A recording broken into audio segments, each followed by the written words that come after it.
Now, plenty of weighty economic matters to discuss here in Nigeria, where there's a real cost of living crisis. As you may know, the Nigerian government has reiterated that there won't be any petrol subsidy payments in 2024.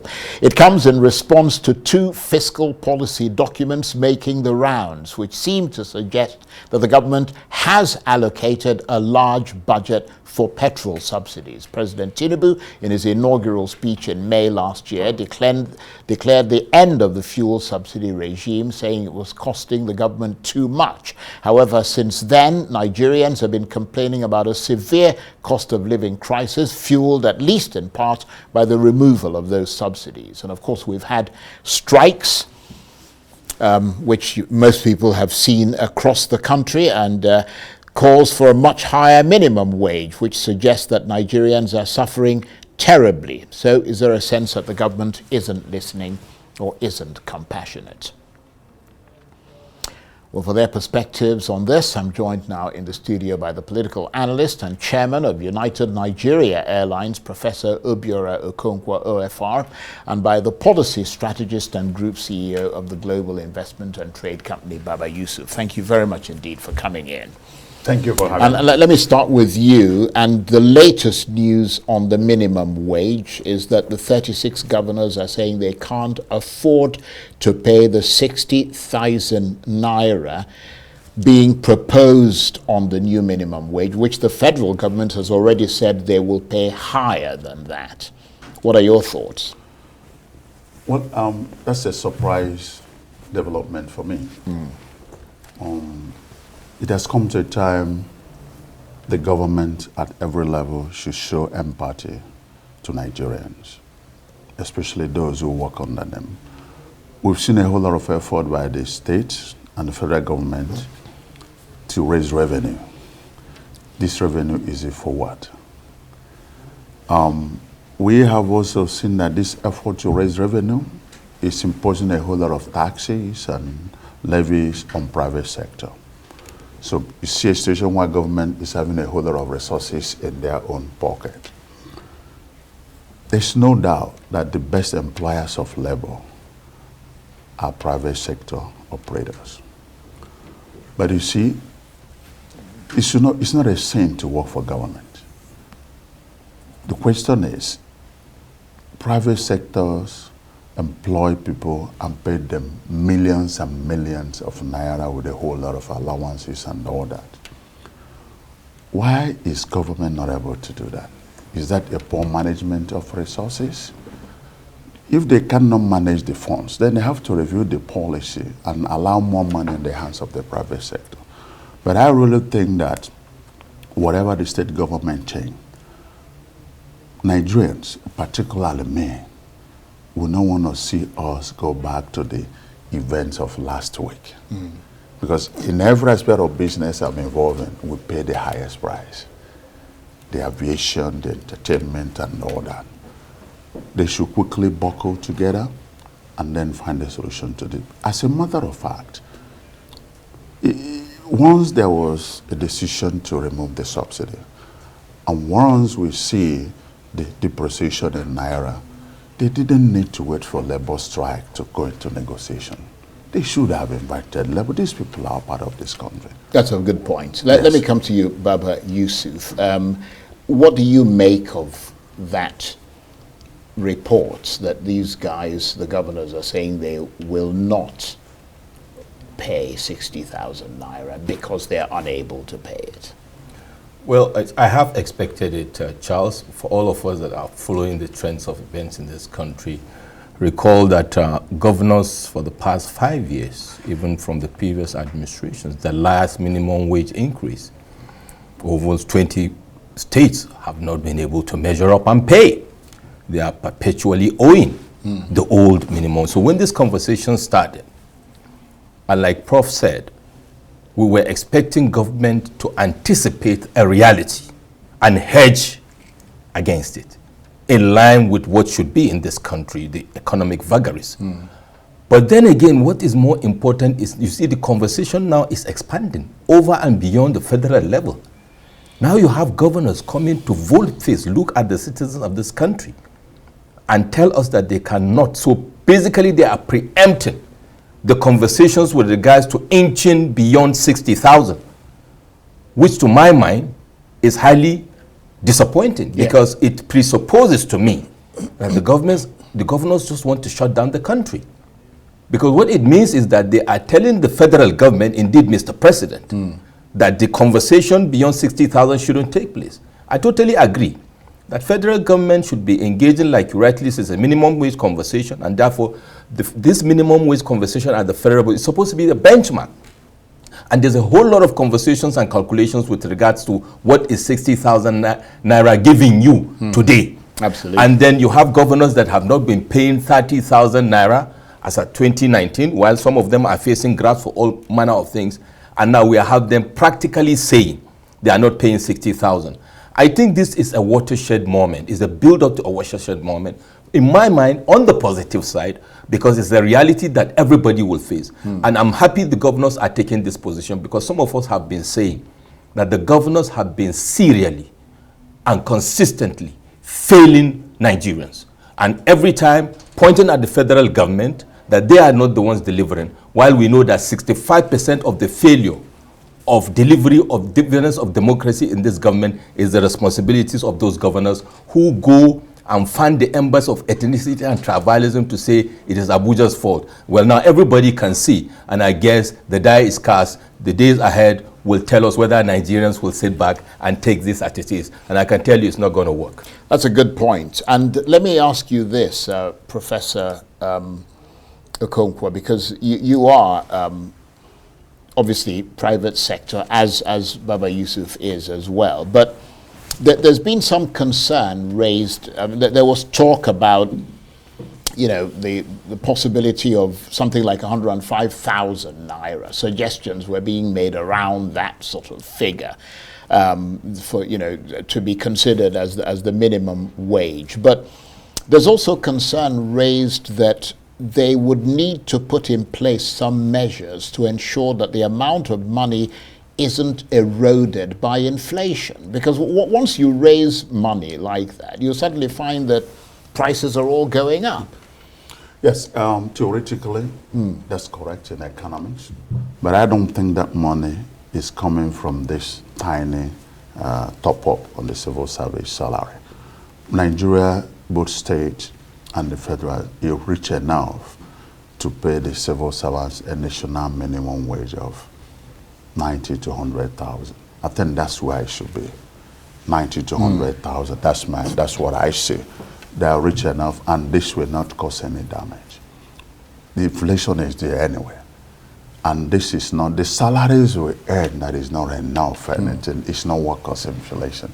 Workers' inflation is the bulk money that people just wrap up and stock somewhere and then throw it around like, you know, if it's not money. So I don't buy that idea. Right. Theoretically, yes, but for that volume on top of this economy, we should then. Why do we have economists? Why do we have professionals? They should sit back and then set some gatekeeping measures to ensure that does not happen. Right. But leaving these people on a minimum wage of 30,000 naira is a crime against humanity. Yeah, I think that's a good point. And Baba Yusuf, the more radical elements, and I don't know if you're one of them, but the more radical elements have suggested cutting the salaries and benefits that accrue to political office holders, many of whom are already very wealthy, like the president himself, the governors, members of the National Assembly. Do you think that would amount to something substantial? Oh, absolutely. And I will take this opportunity to say what I've been writing about a couple of weeks, adding to what Professor Okonkwo was saying. And to put it this way, Charles, there are different types of corruption. The biggest form of corruption is moral corruption. And I sit here with all sense of responsibility as a patriot to say that any employer, private or sector, that refuses, and I'm saying it with emphasis, to pay what I don't consider minimum wage. I don't like minimum wage, Charles. I rather call it living wage. Yeah. That is unable or refuses to pay the living wage like the governors are doing is morally corrupt. And taking it from there, the foundation and the pillars of corruption in every society is a society that refuses to pay what can take employees home beyond 1 week, whereby they cannot take care of their hospital bills, they cannot pay their school fees. Indeed, even the armed forces and the people you are selling to arrest people go to the same market. So it presupposes that people, I mean, the theory or the concept of Abraham Maslow's hierarchy of needs will prevail. And then people will become desperate. And desperate people do desperate things. And if you recall, or I remind us what Lee Kuan Yew said, the former president of Singapore, that one of the things they did as foundational for the progress of Singapore was to ensure that when they hire people in public service, they consider, starting from for ministers and all that, if they are coming from Goldman Sachs and all that, they try to match as close as possible what you are earning to dissuade you from putting your hands, quote unquote, in the cookie jar. And the same trickles down to the civil service. And here we are, you have the police, you have the EFCC, you have the armed forces fighting and dying in the trenches, and then you have, quote unquote, the political class and the elites that are bawling for want of a better word. So there's an optics issue there as well. We would tell people to cut and cut and cut, they cannot cut anymore, but the leadership, with all due respect, are not living responsibly. You see people fighting over packages, and people that have been governors for 8 years, people that have been top-notch for 20 years are struggling over cars. And these are the kind of people that are saying, continue cutting, you know, your cost. So if, for example, I see 15% cut down on the entire cost of living, federal, state, executive, legislature, then we are talking. Then they can save the money to pay what I call a minimum living wage, and people will start taking them seriously. For the governors, there's no excuse for this.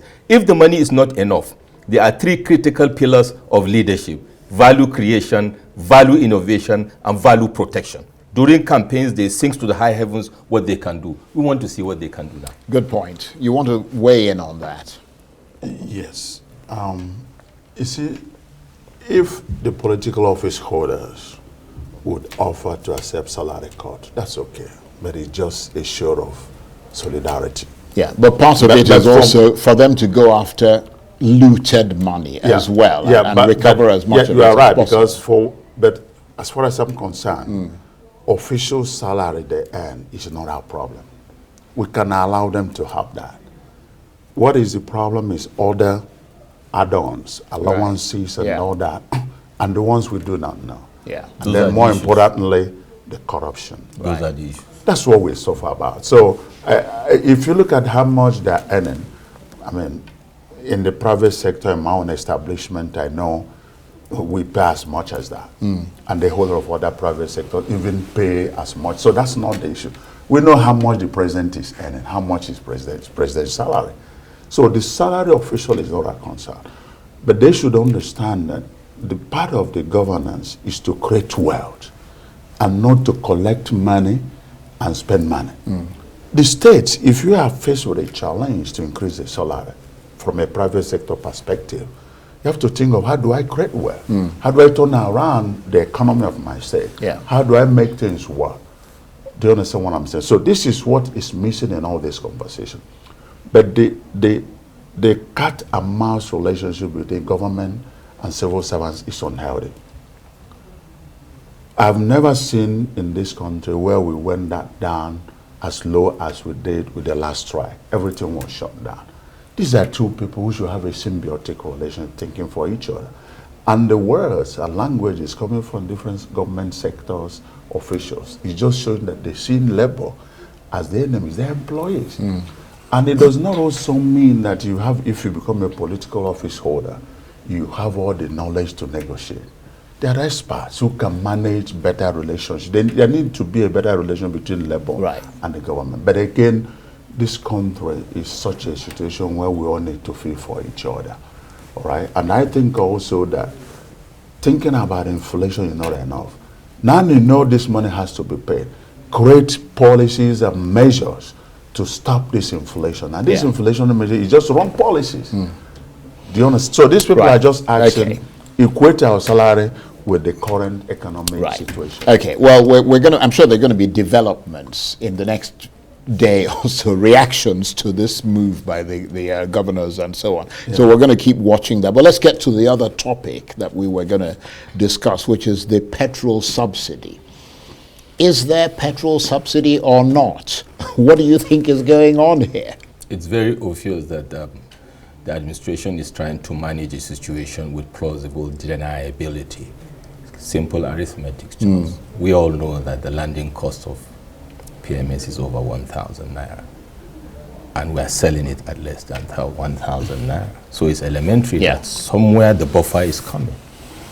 So that is a reality. The point is, how is that helping our situation vis-a-vis the earlier topic we talked about and the bigger issues that are coming, going forward? I think the government is trying, I keep on saying this, government should stop managing optics and start managing expectations. And that is when they can craft strategies that will be practical, pragmatic, and impactful. Performance is not measured by events and activities. Performance are measured by impacts and outcomes. So it's very obvious. So government should stop. It's allowed. Sometimes you do plausible deniability. But what do you have in place? And I will say this now. I think the biggest problem is not the removal of subsidy, because almost all of us are on the same page on this.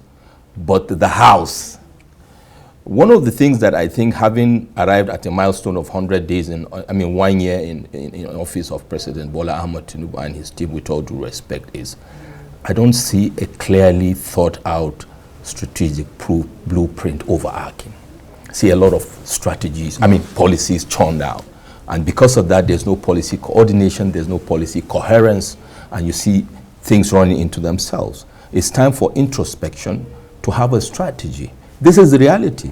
Yeah. Mr. President took that decision, and some of us said it's good, but maybe he should have waited to do what I call looking at the book of reality. And the book of reality... Before that happened. Yeah, the book of reality... That seems to have just been a slip. Yes, that book of reality is not the handover notes by the former president, but the book of reality is what he sees when he gets it in the office. Okay, well, we've got about a minute and a half, sadly, and the program will have to end, and I'll go and have a jolly great Friday night. Weekend, I know you. But, you don't want to waste a weekend. But, would things... just coming off the back of what Baba Yusuf is saying, would things have been this bad and prices wouldn't have shot up so high if the subsidy hadn't been removed and at the same time the Naira was devalued? Yes, I think it's about the devaluation of Naira. Right. Because everything is being calculated on the basis of Naira value against dollar. So I think this is also a time to rethink. All right. Few weeks ago, or last month or 2 months ago, we saw Naira hitting 1,000 to $1. What was the magic? It could be done. So I think the government should not only be looking at the minimum wage, because if they could bring Naira down to $1,000, then they can come back and say, hey, let's negotiate on this lower national minimum wage.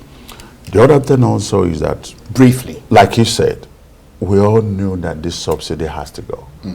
But if this subsidy has not indeed gone, and this figure that have been paid around trillions of Naira, who budgeted for that? Yeah. Where is it coming from?